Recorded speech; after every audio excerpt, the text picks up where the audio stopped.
Hey, my name's James Nicholson and welcome to my YouTube channel. In this video, I want to talk about Rachel Reeves' new spending plan on how they plan to shut the asylum seeker hotels. We're currently spending billions of pounds each year on housing asylum seekers, and they want to move those into rental properties. So is that an opportunity for landlords? Is it something that's going to cause more pain for the private rental sector, for just British people that already are trying to get property?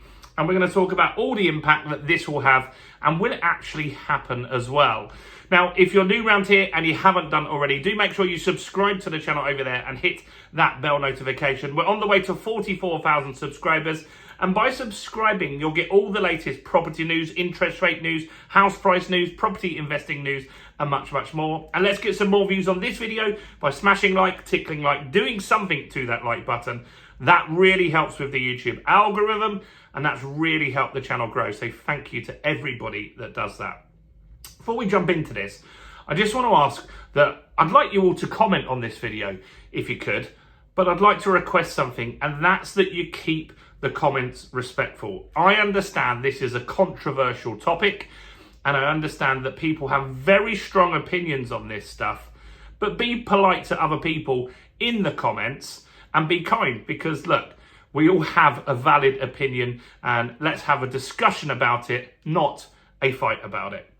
So Rachel Reeves has had her spending review, and you may have seen I was asked to come in and talk on Talk TV, my first time on the news, and that's actually on the channel. So if you want to go and watch my interview there with Ian Collins, you can go and watch that. And they brought me in to talk about what's happening with this property stuff. So the government has pledged to spend 39 billion on social housing. That's a lot, isn't it? That's nearly double what they're spending now. But right now they're also spending a lot of money on hotels for immigrants, and a lot of people aren't happy with that.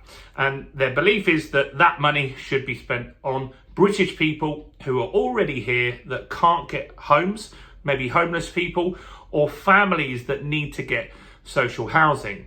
So the government has pledged that they will stop spending on asylum seeker hotels by the end of 2029, which is the end of this current parliament. And so the goal is to start bringing that down. I don't think that that will ever happen.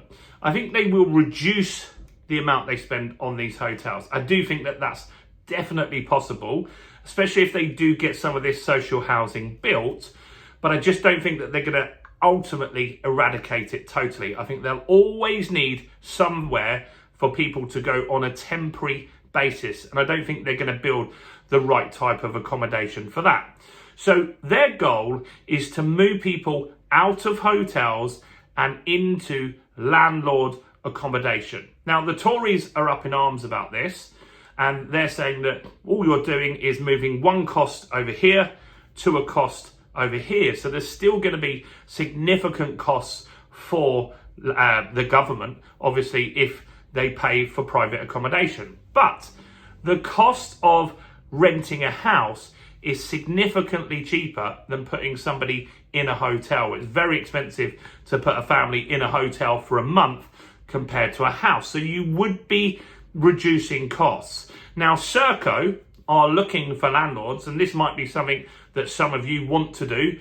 I know in the comments a lot of you won't agree with that, but if you are a landlord and you want a guaranteed rent, Serco are offering 5-year contracts where they do all the maintenance, all the repairs, all of the chasing of the money, and they pay you. Now you've got to be careful. I don't have any Serco contracts, but some of you have, or some of you have experience with them, and you've got to read the terms and conditions on their contracts and just make sure there's nothing untoward in there, that they're not going to force you to sell your property. I've heard stuff like that, but I don't think that they're doing that in any new contracts. I think that's stuff that could have happened historically. So the goal is to move people across from hotels to social housing, and the government wants to build in total 1.5 million houses in the UK. Now this here this money that they're going to spend is only being spent in certain locations. And this is what I talked through on Talk TV the other day. And so they're spending money in Blackpool, try and remember all the areas, Sheffield, Preston, and Swindon. So mostly up north, but I looked up the social housing waiting lists on all of these places prior to going on TV yesterday. And these places, while they do have significant social housing waiting lists, I think Blackpool was around 12,000, Preston was about 800, Swindon was about 3,000, and Sheffield, I think, was 8,000, right? So they're big, they're considerable, but they're nothing compared to London. In London, the social housing waiting list is 300,000. 300,000, but none of that money from there is going towards that area. Now, if you are a landlord or you're a property investor, maybe you've looked in these areas. I've never looked in Blackpool. I've been to Blackpool on a stag do a while ago, but I have been to Sheffield. I've been to Sheffield a number of times when I was looking to invest for my oldest daughter, Georgia. Ultimately, we ended up investing in Doncaster because we've got a friend that owns an estate agent up there, so it's just a little easier. But when we walked around Sheffield and we looked at properties, we saw that there were lots of empty properties, the same in Doncaster. So I don't think you necessarily need to build lots of new social housing. You've got a waiting list of around 8,000 people, but you've got thousands of empty and abandoned properties that maybe you could encourage landlords to come into the market and not give them Section 24, EPC legislation, renters' rights bills, all of this stuff that's pushing them out of the market.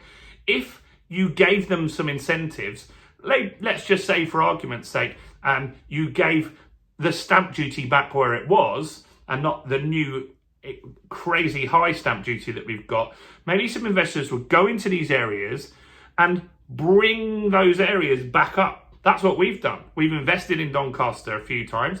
We've bought properties, we've invested, we've refurbished the properties that were empty. We haven't taken those properties away from local people. That's actually improved that area of Doncaster.